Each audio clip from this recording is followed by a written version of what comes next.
All right, this is Unit 1, Lesson 2, Data Representations. And the warm-up here is a notice and wonder, and it's talking about battery life.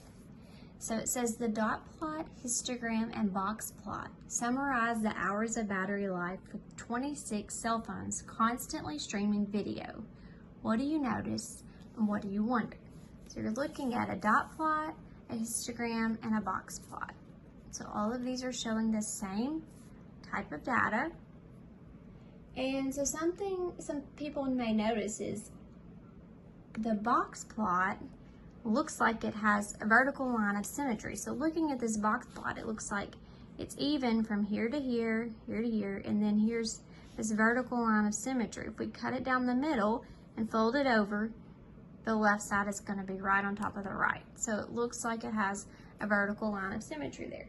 But looking at the histogram does not appear to have a vertical line of symmetry. If we were to cut this down the middle, this side is taller, and so is this part. So the histogram does not appear to have that.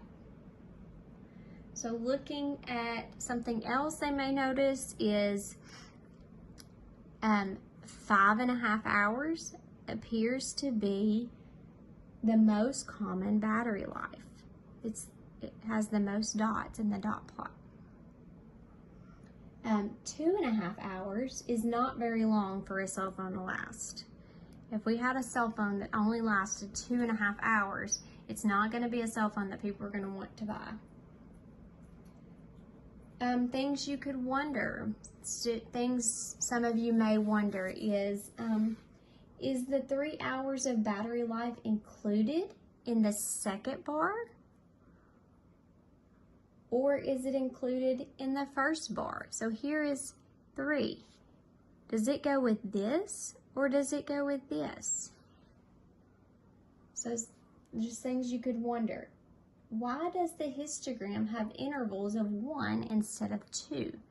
So here, these have intervals of 1 instead of intervals of 2. They're just something that you might wonder. How do you create a box plot from data? It's just something else you may wonder is how do you even get the box plot? All right, so just some questions here. Which representation shows all the data values? You have a dot plot, a histogram, and a box plot. Looking at this, which one shows each and every data value?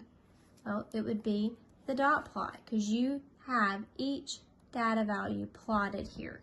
This is a summary. This is also like a summary. It doesn't show each individual one. And another one is, how do you create a box plot? Well, you have to calculate the values for the 5-number summary. And notice you have 1, 2, 3, 4, 5. So you have 5 vertical lines on a box plot, and you have to calculate the 5-number summary. So the 5-number summary is the first quartile. Well, let's start first. Let's go from left to right. The minimum,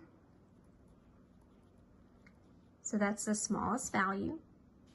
The first quartile is the edge of this box.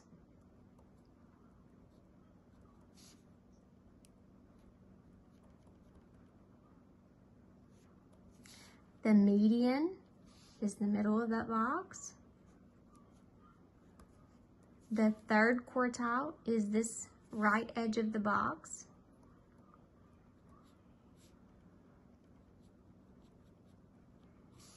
And the maximum is this one out here.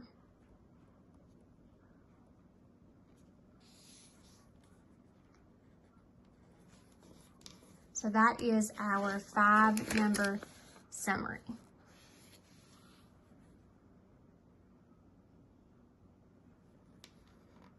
All right, so let's look at 2.2. And this is tomato plants, and it's a histogram. So we have these A histogram can be used to represent the distribution of numerical data. Number 1 says the data represent the number of days it takes for different tomato plants to produce tomatoes. Use the information to complete the frequency table. So you have to calculate how many values fall within this category of 40 to 50. So looking at this, it looks like only 1. So 47 is the only one. So 1. Then you have to find how many from 50 to 60. Well, 1, 2, 3, 4.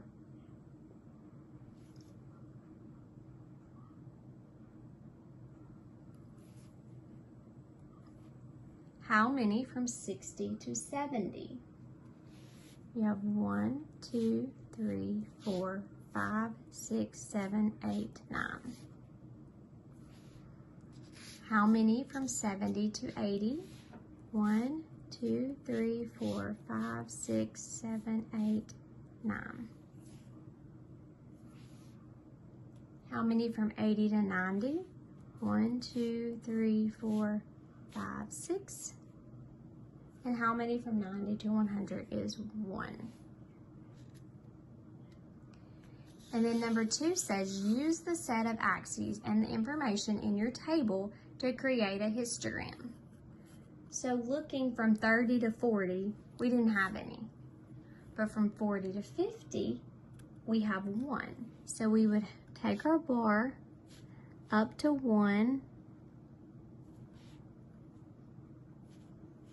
It's kind of not going to be very straight here. So from 40 to 50, there's 1. From 50 to 60, we had 4. So we have 4.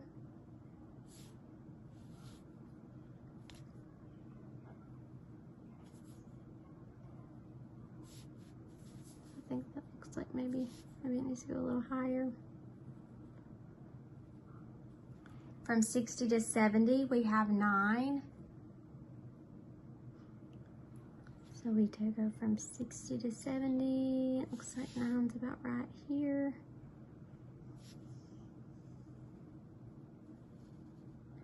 From 70 to 80, we also have 9.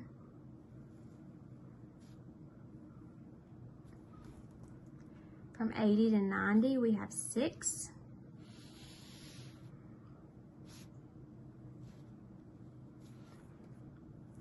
And from 90 to 100, we have 1.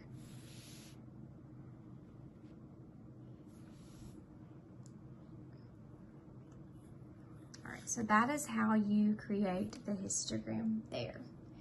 Now number 3 is asking, the histogram you created has intervals of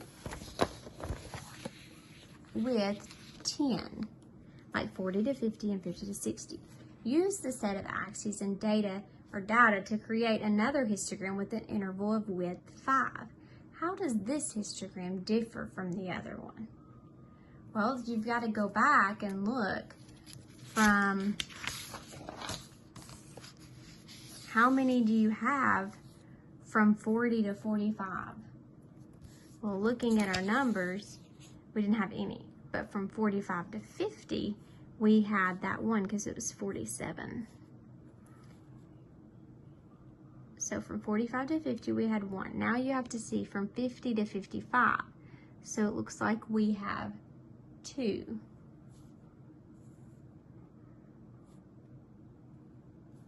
From 50 to 55. And then from 55 to 60, it looks like 1, 2, 2 again. From 60 to 65, we have 1, 2, 3, 4.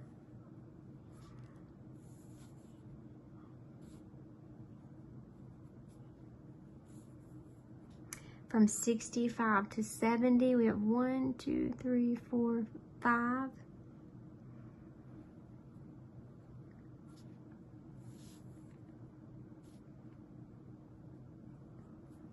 The bars are not very straight.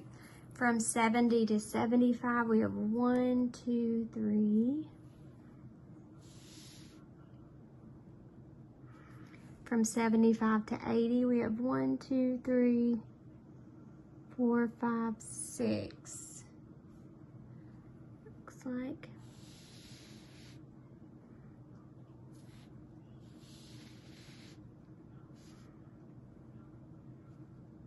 From 80 to 85, we have 1, 2, 3. From 85 to 90, we have 1, 2, 3. From 90 to 95, we have 1. So that is what it would look like if you were to split it and do intervals of a width of 5. So it looks like the histogram has more bars with shorter heights, because if you look at this one, it has less bars and they're taller, and then this one you have more bars and they have shorter heights compared to the other one.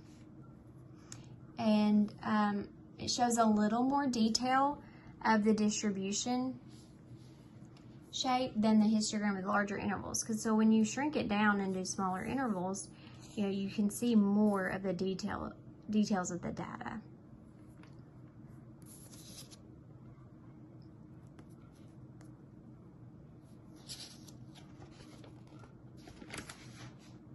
All right, so where did you put the 60?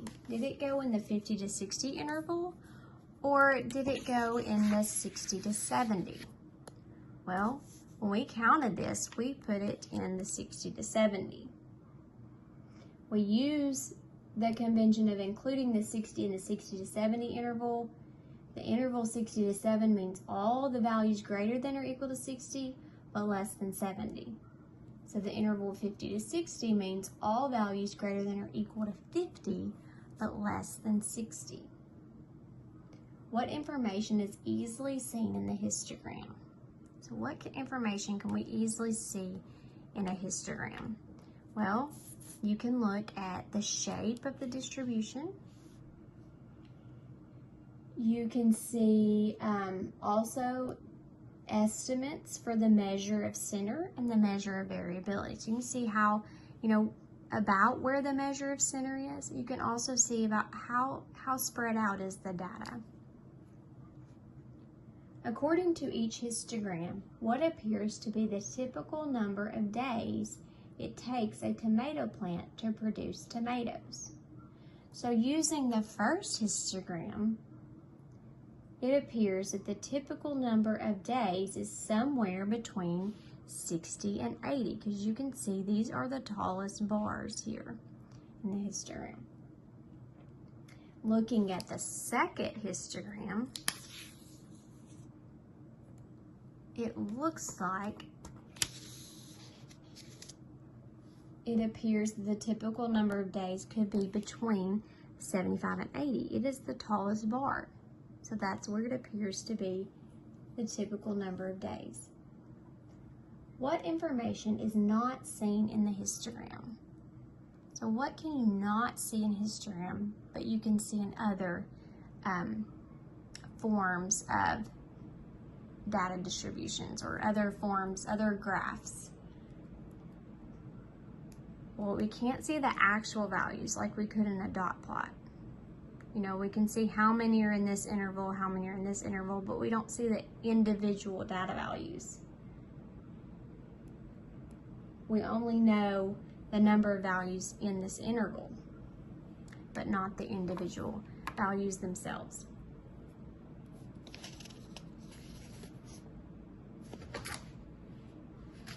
All right, so let's look at this next one.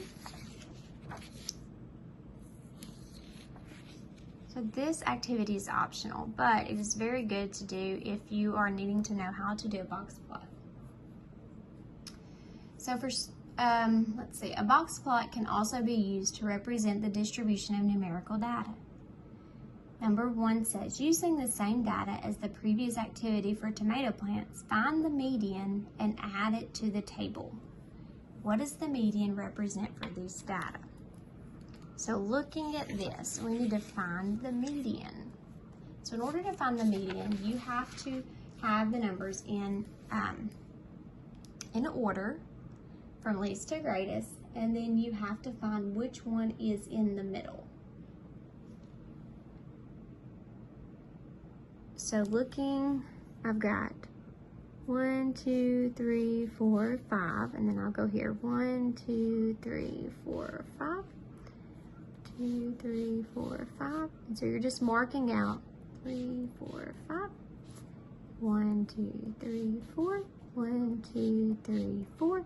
And it looks like the two in the middle are 70 and 72. So in order to find the middle of that, you would add up 70 plus 72, and you get 142. Then you divide that by 2. Take that mean of that. So 2 goes into 14, 7, 2 goes in 1. So it looks like 71 is your median. So median is 71.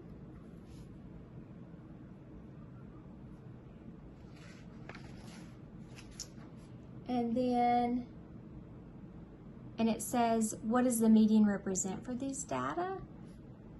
So it means that half of the tomato plants produced tomatoes in less than or equal to 71 days, and half of them took at least 71 days to produce fruit.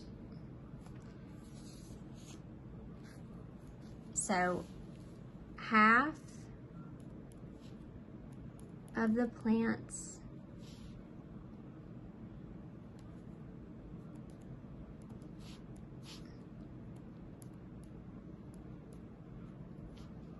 produced tomatoes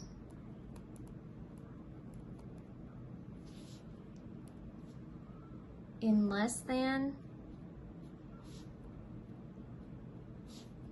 or equal to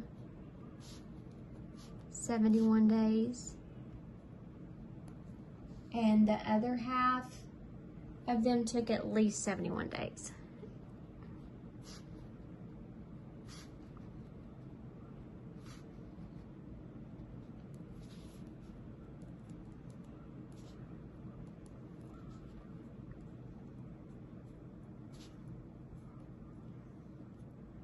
To produce.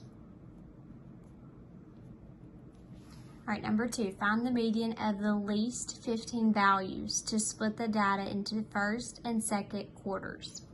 So we go back to our data, and we're looking at the first half from 47 to 70.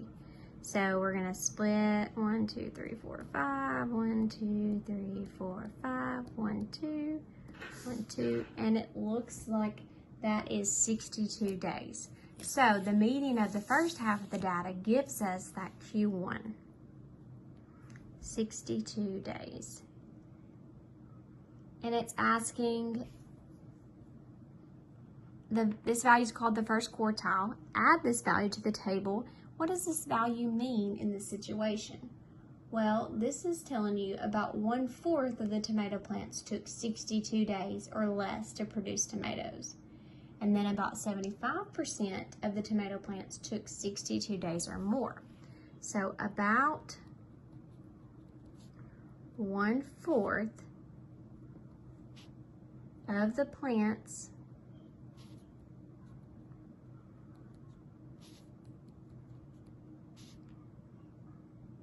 took 62 days or less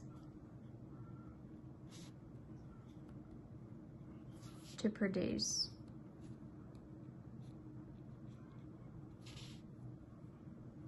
tomatoes. And then 75%, about 75% of the plants took 62 days or more to produce. All right, look at number 3. Find the value, the third quartile, that splits the data into the third and fourth quarters and add it to the table. All right, so now we're looking at this, the second half of the data, and we're gonna find the median of that. 1, 2, 1, 2. So it looks like, I believe that says 78. 78 days is going to be our Q3. And this is going to mean that about, well, actually, what does it say? Oh, it just says, find the value that splits into the third and fourth quarters and add it to the table. Add the minimum and maximum values to the table. So the smallest value was 47. The largest value was 90.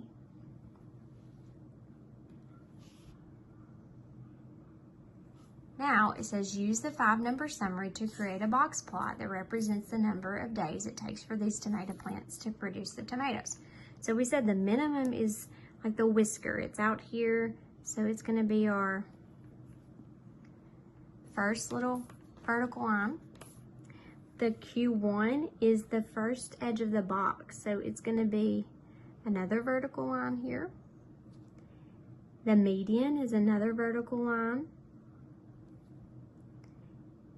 Q3 is going to be over here. So then we can kind of draw our box here.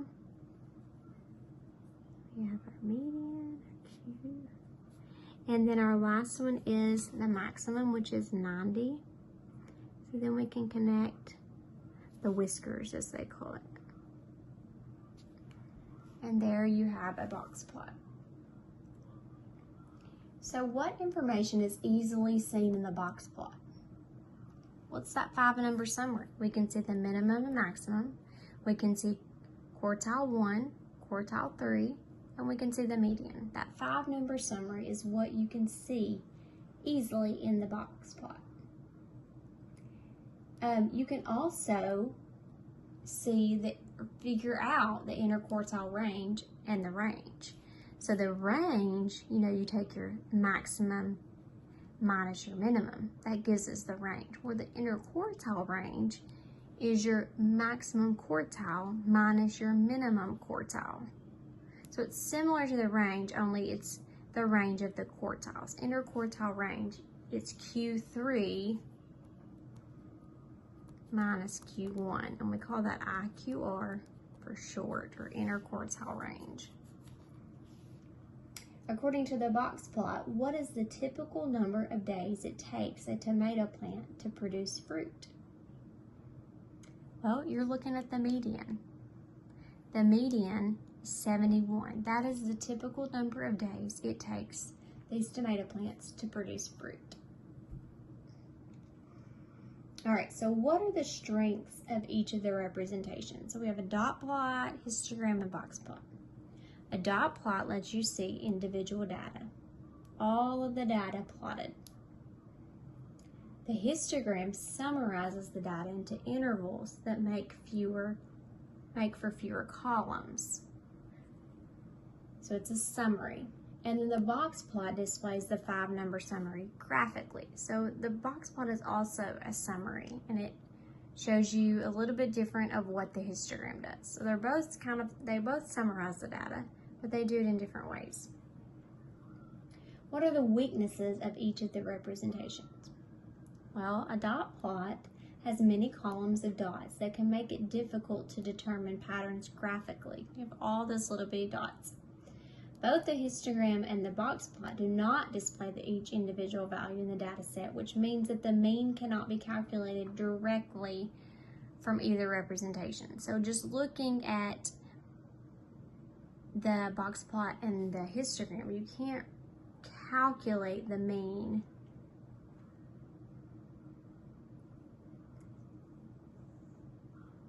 directly from those representations, but the dot plot you can, because you have all the individual data. How do you find the typical value for a data set? To find the typical value, you calculate the mean or the median, or you estimate the mean or median using a graphical representation. So if I wanted to know the typical number here, I look at the median. If I have the dot plot, I can calculate the mean to find the typical number. Or you can look and see how many dots are on there. All right, so remember, look at that lesson summary. It always gives you some good information.